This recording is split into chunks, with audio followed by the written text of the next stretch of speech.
يا نور، أنا طول عمري كنت سند لجوزي، لولادي، لأهلي، حتى جيراني. جوزي كان يشتغل شغل حر، وكل مرة يقع في أزمة أنا اللي أبيع دهبي أو آخد سلفة وأقف جنبه. عمري ما قلت له لأ، ولا فكرت أسأله هترجع على إزاي. كبرنا ومرت، كنت فاكرة هيبقى أول واحد ماسك إيدي، لكنه انسحب وقال مش قادر أشوفك تعبانة. حتى ولادي كل واحد فيهم مشغول بحياته، واللي بيكلمني مرة في الشهر بيبقى مستعجل يقفل التليفون.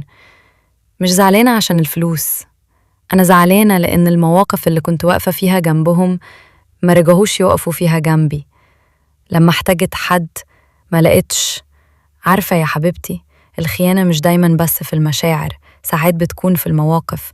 والوجع الحقيقي لما بتلاقي الناس اللي كنتي سنداهم بيبعدوا وقت ما تحتاجيهم، بس اللي بديتيه مش راح. كل خير عملتيه ربنا شايلولك. يمكن مش هيرجعلك من نفس الأشخاص، لكن ربنا هيعوضك في وقت ومكان ما تتوقعيش. ابدأي تحبي نفسك زي ما كنتي بتحبيهم.